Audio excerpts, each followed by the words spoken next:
હર હર મહાદેવ. મારી ચેનલ ભક્તિ શ્રદ્ધામાં આપનું હાર્દિક સ્વાગત છે. મહાદેવને પ્રિય એવા રુદ્રાક્ષની વાત કરવાના છીએ. શું આ રુદ્રાક્ષ ગમે તે ધારણ કરી શકે? શું સ્ત્રીઓ પણ ધારણ કરી શકે? તો બધું જ આપણે આ વિડીયોમાં જોઈશું. તો વિડીયોને લાઈક કરો, શેર કરો અને ચેનલને સબસ્ક્રાઈબ કરો. શિવજીની પૂજા માટે જરૂરી એવી વસ્તુઓ જેમાં છે બેલીપત્ર, ભસ્મ અને રુદ્રાક્ષ. જો કોઈ વ્યક્તિ 11 વર્ષ સુધી નિત્ય આ 3 વસ્તુ સાથે લઈ જાય અને મહાદેવજીની પૂજા કરે તો તે ધન સંપત્તિનો માલિક બની જાય છે. તેમાં આપણે બેલીપત્ર અને ભસ્મની તો આગળના વિડીયોમાં વાત કરી. તો આ વિડીયોમાં આપણે રુદ્રાક્ષના મહિમાની વાત કરશું.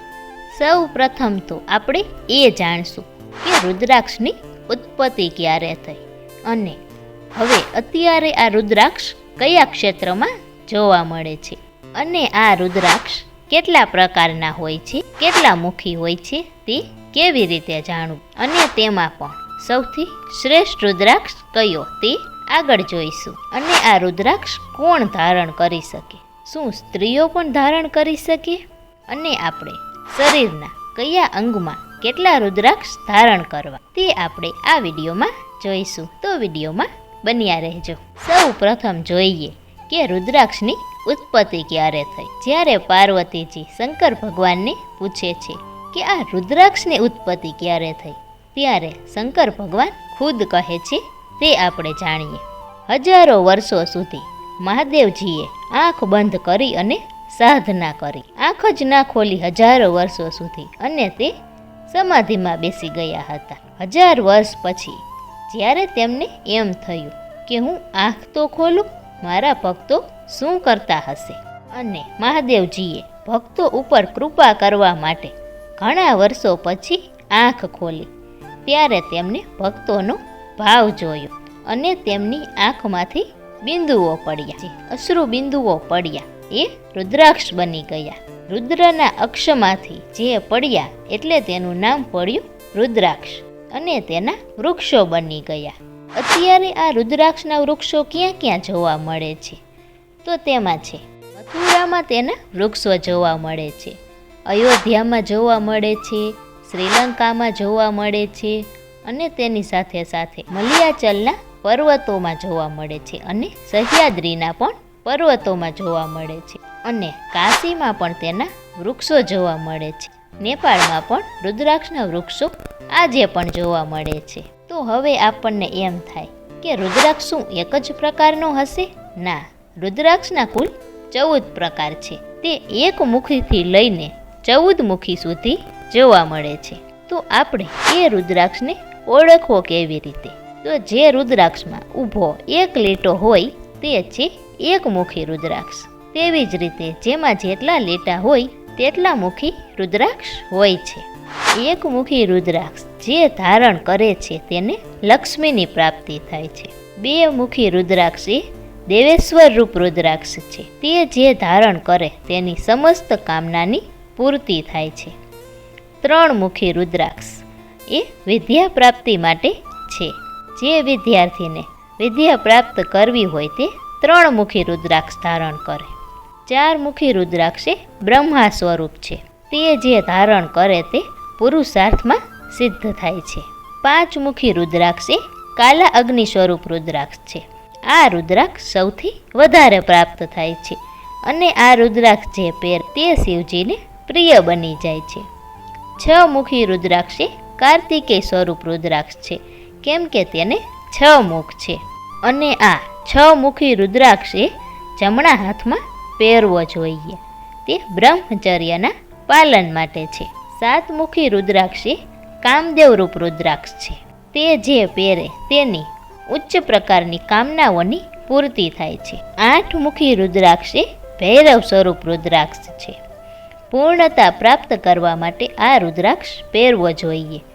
ભગવાનની ભક્તિ સંપૂર્ણપણે સિદ્ધ કરવી હોય તો તેને 8 મુખી રુદ્રાક્ષ પહેરવો. 9 મુખી રુદ્રાક્ષ એ કપિલ મુનિ અને દુર્ગા રૂપ છે. તે ડાબી બાજુ પહેરવો જોઈએ. 10 મુખી રુદ્રાક્ષ એ વિષ્ણુ સ્વરૂપ છે. 11મુખી રુદ્રાક્ષ રુદ્ર સ્વરૂપ છે. 12મુખી રુદ્રાક્ષ મસ્તક ઉપર ધારણ કરવો જોઈએ તે સૂર્ય સમાન છે. 13મુખી રુદ્રાક્ષ એ વિશ્વદેવ સ્વરૂપ રુદ્રાક્ષ છે, જે રાજ્ય સત્તા માટે છે. મોટાભાગના રાજાઓ આ 13મુખી રુદ્રાક્ષ પહેરતા હતા. અને 14મુખી રુદ્રાક્ષ એ પરમ તત્વનો અનુભવ કરવા માટે છે. જેને સતત સમાધિમાં રહેવું હોય તેને 14મુખી રુદ્રાક્ષ પહેરવો. અને આ રુદ્રાક્ષ જ્યારે ધારણ કરો ત્યારે તે મંત્ર સાથે પહેરવો જોઈએ. આ બધા જ 1થી લઈને 14મુખી રુદ્રાક્ષ પહેરવા માટેના મંત્રો છે. તે મંત્ર બોલી તમે રુદ્રાક્ષ ધારણ કરી શકો છો. તેના અસંખ્ય મંત્રો છે. તેમાં જોઈએ તો એક તો છે ઓમ નમઃ શિવાય. આ પંચાક્ષરી મંત્ર બોલીને તમે રુદ્રાક્ષ ધારણ કરી શકો છો. ત્રંબકમ જજામહે એ મંત્ર બોલીને પણ રુદ્રાક્ષ ધારણ કરી શકો છો. અને શિવોહમ શિવોહમ એ નામ સાથે પણ રુદ્રાક્ષ ધારણ કરી શકાય છે. હવે જોઈએ કે સૌથી શ્રેષ્ઠ રુદ્રાક્ષ કયો છે. તો સૌથી શ્રેષ્ઠ રુદ્રાક્ષ એ છે જે આંબળા જેવડો હોય, એકદમ મોટો હોય. ઉત્તમમાં ઉત્તમ રુદ્રાક્ષ એ છે. ત્યારબાદ જે બોર જેવડો રુદ્રાક્ષ હોય તે મધ્યમ છે. અને જે ચણા જેવડો રુદ્રાક્ષ છે તે અધમમાં અધમ છે. ઉત્તમ રુદ્રાક્ષ એ કહેવાય જેમાં છિદ્ર ઓટોમેટિક જ હોય, તેમાં છિદ્ર બનાવવું ન પડે. જેમાં છિદ્ર બનાવવું પડે તે મધ્યમ રુદ્રાક્ષ કહેવાય. જેના દાણા છિન્ન ભિન્ન થયેલા નથી એ સૌથી શ્રેષ્ઠ કહેવાય. જે ખવાયેલો નથી એ સૌથી શ્રેષ્ઠ કહેવાય. જે કાંટા વિનાનો રુદ્રાક્ષ છે તે એકદમ શ્રેષ્ઠ કહેવાય. જે રુદ્રાક્ષ ગોળાકાર હોય તે શ્રેષ્ઠ છે.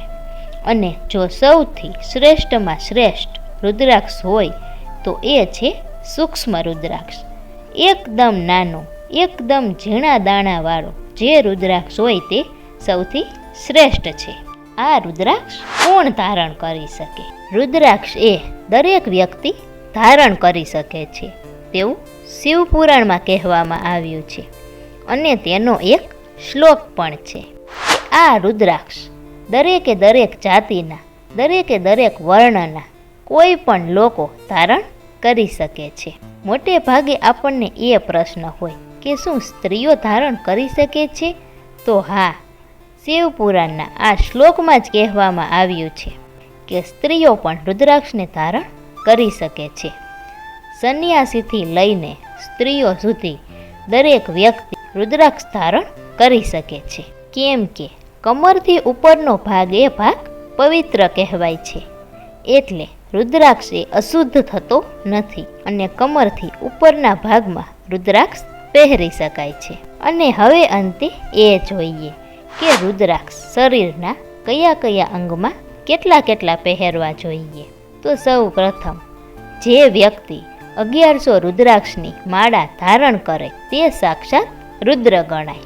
60 રુદ્રાક્ષની 3 આવૃત્તિવાળી માળા પહેરી શકાય છે. બંને હાથોમાં 11 રુદ્રાક્ષ પહેરી શકાય. ચોટીમાં 6 પહેરી શકાય. બાહુઓમાં 6 રાખી શકાય. કંઠમાં 32 રુદ્રાક્ષની માળા પહેરી શકાય. માથામાં 30 રુદ્રાક્ષની માળા પહેરી શકાય. કમરમાં 5 રુદ્રાક્ષ રાખવા જોઈએ. બંને કોણીમાં 1 રુદ્રાક્ષ. 360 રુદ્રાક્ષનો હાર જે પહેરે તે સાક્ષાત શિવ સમાન છે. જે વ્યક્તિ રુદ્રાક્ષની માળા ધારણ કરે તેની પાસે ભૂત પ્રેત ન આવે. અને જેના શરીર પર રુદ્રાક્ષ હોય તેને બીમારી થવાની સંભાવના સાવ ઓછી છે. એટલે રુદ્રાક્ષ ધારણ કરવો જ જોઈએ. હર હર મહાદેવ.